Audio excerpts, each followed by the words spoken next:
इज्जत। बर्तन गिरने की आवाज सुन ऋचा दौड़ती हुई आंगन में पहुंची। पहुंचते देखा कि उसके ससुर जी ने नाश्ते की थाली गुस्से में फेंक दिया है। उनकी नजर जैसे ही ऋचा पर पड़ी, उन्होंने गुस्से में कहा, ना जाने कौन घड़ी में तू निकम्मी हमारे गले पड़ गई। अरे 4 आदमी का खाना बनाने में भी मौत आती है तुझे।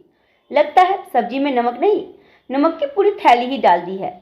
गुस्से से उनका शरीर कांप रहा था। आवाज में इतनी गरज कि नई नवेली बहू ऋचा की रुलाई फूट पड़ी।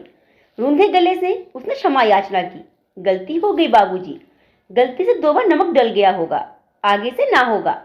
अपनी थाली उठा और चलती बन यहाँ से, मेरे गुस्से का इम्तिहान ना ले। ससुर जी फिर गरजे।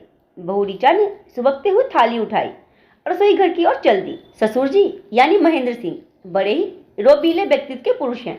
उनकी करती आवाज से गांव भर में लोग घबराते हैं, हंसते मुस्कुराते कम ही दिखाई देते हैं। खेत खलिहान जमीन जायदाद किसी बात की कोई कमी नहीं है। उनके 2 बेटे सागर और सुरेश हैं। पत्नी सालों पहले गुजर गई है। बड़े बेटे सागर की अभी कुछ दिन पहले ही शादी हुई है। महेंद्र सिंह की नई नवेली दुल्हन एक गरीब परिवार से है, इसीलिए ससुर जी हमेशा ही उसको दबाकर रखने की कोशिश करते हैं। बड़ा बेटा तो मानो बाप की परछाई है। पिता कहे दिन तो दिन, वो कह दे रात तो रात। पत्नी को प्रेम और सम्मान देना तो उसने सीखा ही नहीं है। बात बात पर ताने देना, मायके छोड़ देने की धमकी देना, या यूं ही बिना कुछ सोचे पत्नी को किसी के भी सामने लताड़ देना उसके लिए बेहद सामान्य सी बात है। इतने अपमान और जिल्लत सहन करके भी ऋचा अपने पति को ही अपना सब कुछ समझती थी। 18 बरस की कमसीन सी ऋचा अपनी माँ की इकलौती संतान थी। गरीबी और मुफलिसी ने उसे पत्थर की तरह मजबूत बना दिया था। कमर तोड़ मेहनत और ऐसे छोटे मोटे प्रहार जिनसे आम लड़कियों का स्वाभिमान चूर चूर हो जाया करता है, ऋचा बिना माथे पर शिकन लाए सह जाती थी। ऊपर वाले ने भी फुर्सत से गढ़ा था उसे। गुलाबी रंगत, लंबे घुंघराले बाल, पतली कमर और ऊंचा लंबा कद। ससुर जी ने एक नजर में उसे अपने सागर के लिए पसंद कर लिया था उसी रात। यूं तो ससुर जी कड़क स्वभाव के हैं, मैं समझ रही हूँ, लेकिन जरा सी बात पर अनका अपमान, कुछ ज्यादा ही अजीब बर्ताव किया ससुर जी ने। ऋचा अपने पति को बता रही थी, देख तू ज्यादा दिमाग मत चला और आइंदा कोई शिकायत नहीं मिलनी चाहिए तेरी। तुम्हें पता नहीं है बाबूजी ने माँ के गुजरने के बाद कैसे हमें पाल पोस कर बड़ा किया। हमारे लिए बाबूजी माँ से कम नहीं है। अगर बाबूजी से मैंने एक भी तुम्हारे बारे में शिकायत सुनी तो उठाकर तेरे बाप के पास पटक आऊंगा। जो लुगाई मेरे बाबूजी का ध्यान न रख सके उसे क्या फोड़े पर घिसके लगाऊंगा मैं। तैयोरियां चढ़ाते हुए सागर ने ऋचा को फटकार लगा दी। बस घर में एक देवर ही था जो उसे कुछ इज्जत और प्यार से बात करता, वो भी लल्ला जी कह उसकी सारी फरमाइश पूरी करती। सागर को शहर में गाड़ी चलाने का काम मिल गया था। हफ्ते में एक ही दिन वो घर आता, बाकी दिन ससुर जी और ऋचा ही अकेले रहते। सुरेश के होते ससुर जी को कोई डर नहीं था। 6 फुट का बांका नौजवान था सुरेश। भाई की अनुपस्थिति में घर खेत जमीन सबका ख्याल रखता। रात में जब घर लौटता तो ससुर जी के पैर दबाता, फिर अपने कमरे में जाकर सोता। ऋचा अपने कमरे में खड़ी बाप बेटे का प्यार देखकर भाव विभोर हुई जाती। धीरे धीरे भाई के कमरे में अकेली सोती। जवान खूबसूरत भाभी को देख सुरेश की नीयत बदलने लगी। रात बेरात वो ऋचा को किसी न किसी बहाने से बुलाता और कोई काम पकड़ा देता। ऋचा भी लल्ला जी के काम को कभी इनकार नहीं करती। पूरी तन मन से वो काम में जुट जाती। उधर सुरेश बदनीयत से उसे घूरता रहता। दिन भर सीधे पल्ले की भारी भरकम साड़ी और सिर पर पल्लू ओढ़े रहने वाली ऋचा रात में हल्की जॉर्जेट की साड़ी पहन लेती। उस पर भी उसका बेफिक्री से उड़ता आंचल, खुले बाल जिसकी लटें उड़कर ऋचा के चेहरे को चूमती रहती, सुरेश के दिल में हलचल पैदा कर देती थी। ससुर जी को सुरेश का यूं ऋचा से बोलना बतलाना बुरा न लगता था। ना ही उन्होंने कभी ऋचा को बिना घूंघट करे सुरेश से बात करने को मना किया था। सुरेश के हंसी मजाक को भी वो उसका बचपना समझकर नजरअंदाज कर देती थी। ऋचा के मन में कोई खोट ना थी। वो तो बस 2 मीठे बोल की प्यासी थी जो उसने अपने जीवन में कभी सुने ही नहीं थे। पहले बाप और फिर पति भी गर्म मिजाज वाला मिल गया था।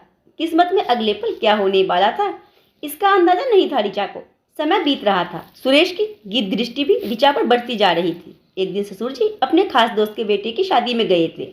सुरेश उस दिन देर रात को घर पहुंचा। देखा तो ऋचा को अपना ही इंतजार करते पाया। भाभी 1 कप चाय बना दोगी, थकान बहुत हो गई है। अभी लाई। आंचल समेटती ऋचा रसोई की ओर बढ़ गई। पानी चढ़ाया ही था कि ऋचा को अपने पीछे एक साया सा लहराता दिखाई दिया। पलटकर देखा तो सुरेश उसके बिल्कुल नजदीक खड़ा था। वासना से भरी नजर उसने ऋचा पर डाली। ऋचा एक पल को असहज हो गई। दिमाग में चेताना चाहा, लेकिन दिल ने मानने से इनकार कर दिया। नहीं नहीं, लल्ला जी ऐसी नज़र से कभी नहीं देख सकते। चाय का कप सुरेश को थमाकर वो अपने कमरे में चली गई। पीछे पीछे फिर से वही पदचाप सुनाई पड़ने लगे। अगले ही पल सुरेश उसके ठीक सामने खड़ा था। इतनी रात को मेरे कमरे में? लल्ला जी कुछ चाहिए क्या?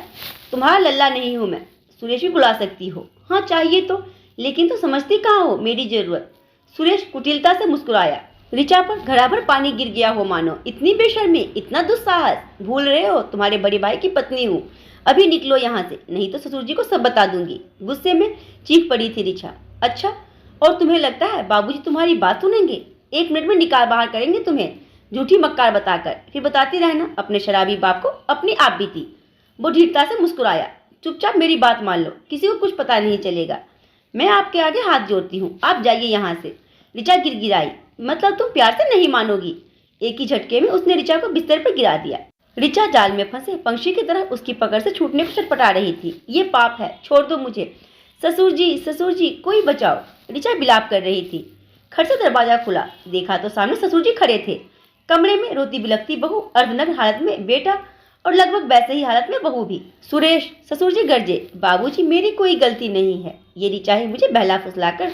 सुरेश ने कहानी बनानी शुरू की। उसे पूरा यकीन था बाबूजी अपने लाडले बेटे की बात को नहीं टाल सकते।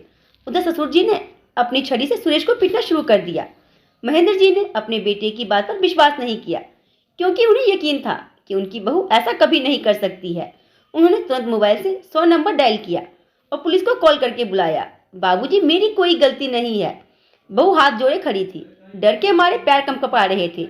पूरा साहस जुटा। ससुर जी फिर से बोले, तू मेरी बिटिया है, ये बिगाड़त है। माँ सम्मान बड़ी भाभी पर हाथ डालने की हिम्मत भी कैसे हुई इसकी?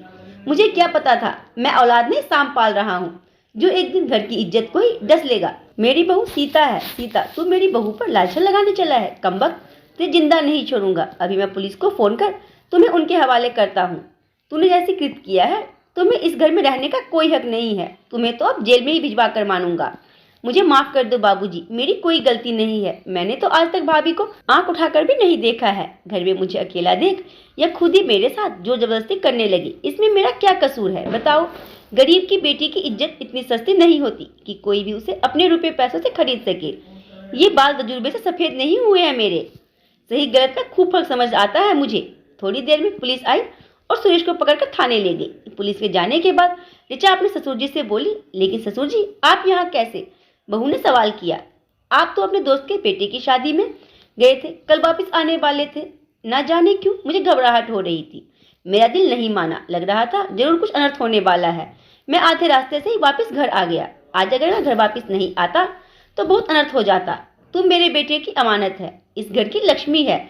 लक्ष्मी तो सदा ही पूजनीय होती है। किसी के गंदे नीयत या गंदे हाथों से छू लेने भर से वो अपवित्र नहीं हो जाती। महेंद्र सिंह जी ने अपने बेटे को फोन कर बुलाया और कहा, आज के बाद से तू ड्राइवर की नौकरी नहीं करेगा। यही शहर में छोटा सा कोई अपना बिजनेस कर ले और बहू के साथ सुखी जीवन बिता। तो आज की कहानी आपको कैसी लगी अपने में जरूर दी। अगर पसंद आई हो तो लाइक शेयर एंड सब्सक्राइब करना ना भूलें।